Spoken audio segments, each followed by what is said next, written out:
Let us discuss passage number 9 of the paper. This passage here says that there is a strong need for channeling resources to transport infrastructure in India, given the widely known spillover effects of transport networks to link markets, reduce a variety of cost, boost agglomeration economies, and improve the competitiveness of the economy, especially manufacturing, which tends to be logistic intensive. However, resources need to be prioritized among sectors based on assessments of risk, reward, and capacity for efficient implementation. The second paragraph tells us that the first railway lines in India were built in the 1850s and after by private British companies who were guaranteed by the colonial government a return of 5% on their capital investment. It then says that the establishment of railways led to integration of markets and it boosted incomes. So this was the effect of the establishment of railways. Today, the lifeline of nation operates over 19,000 trains carrying 23 million passengers and over 3 million tons of freight per day while employing over 13 lakh people. The third paragraph then says, in contrast to sectors such as civil aviation, the two major land transport sectors, which are roads and railways, are dependent only on public investments. So probably there are no private investment in these sectors. They're only dependent on public investments.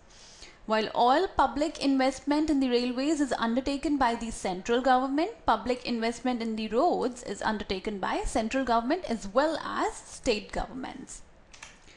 The final paragraph says successive plans have allocated fewer resources to the railways compared to the transport sector as a whole. The legacy of inadequate allocation is reflected in the fact that the share of railways in the total plan outlay is currently 5.5% only.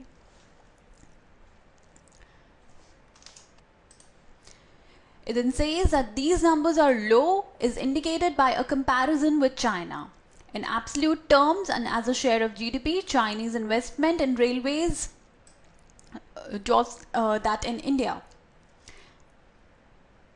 As a share of GDP, China has invested around 3 times as much as India on average over the period of 2005 to 2012. In per capita terms, China has invested on average 11 times as much over the same period, even though both countries have similar populations. Let us look at the questions now. Consider the following statements. A primary factor of the initial growth of railways in India was the guaranteed return on investment by private British companies. In the present day, no private investment flows into land transport sectors. Well, if you look at statement 1, this is very clearly mentioned in the second paragraph where it talks about the first railway lines that were built and by the private British companies who were guaranteed by the colonial government a return of 5% on their capital investment. So yes, we can say that it was definitely a primary factor for the initial growth of railways in India, because this particular return was guaranteed, a particular return of 5% were guaranteed on investment by private British companies. So this is a correct statement. In the present day, no private investment flows into land transport sector. This also we read where we saw this line which said that the two major land transport sectors, road and especially railways, are dependent only on public investment. So this we have already discussed, that they are dependent on public investment. So that means and only on public investment. It is very clearly mentioned. So that means there is no private investment flows into land transport sectors. So this is also a correct statement. Hence the answer will be option D. Which of the following reasons are responsible for the hampered growth of the transportation sector in India? Is it low allocation of funds by the state and central governments? Or is it incorrect prioritization of resources among transportation sectors, or both? Let's see. Well, the first statement is discussed in the final paragraph that says successive plans have allocated fewer resources to the railways compared to the transport sector. So this tells us that low allocation of funds by the state and the central government. Well, this is an incorrect statement, because if you see in the line that we just read, it discusses the low allocation of funds in the railways by the central government only. So we do not know anything about the state government. Therefore, this is incorrect. Second statement, incorrect prioritization of resources among transportation sectors. Well, this word prioritization here renders this statement incorrect as well, because although the passage says that railways have been allocated fewer resources in the final paragraph that we just read, in comparison to the other transport sectors, but the passage is silent on the topic of prioritization within the transport sectors. So this means that the passage very clearly tells us that very few resources have been put in for the railways. However, we have no idea about the prioritization within the transportation sector as whole. So, therefore, this is an incorrect statement, and therefore the answer will be option D. According to the passage, what is included as a spillover effect of developing transport networks? The spillover effect has been spoken about in the first paragraph itself. So we know that we will need to get back to the first paragraph for answering this question. It says improving competitiveness of the manufacturing sector relative to the other sectors.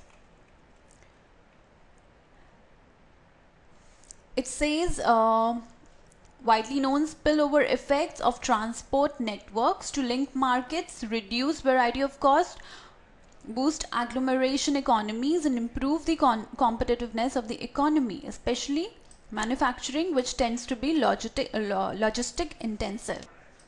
So here, if you see the competitiveness of manufacturing sector relative to the other sectors as such is not discussed.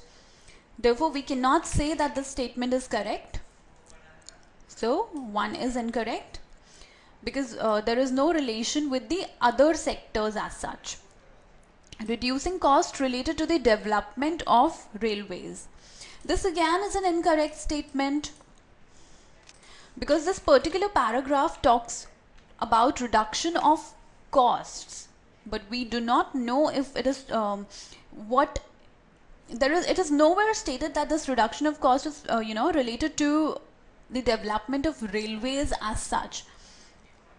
It's a general statement that tells us about reduction in cost, which says reduce a variety of cost. But is it related to the reduction of cost in railways? No, we do not know that. Therefore, we cannot say that this is a correct statement. Thus, the answer will be option D. Which of the following statements align with the author's views? Investment in railways must be prioritized over other transport sectors as it efficiently integrates markets and boosts incomes.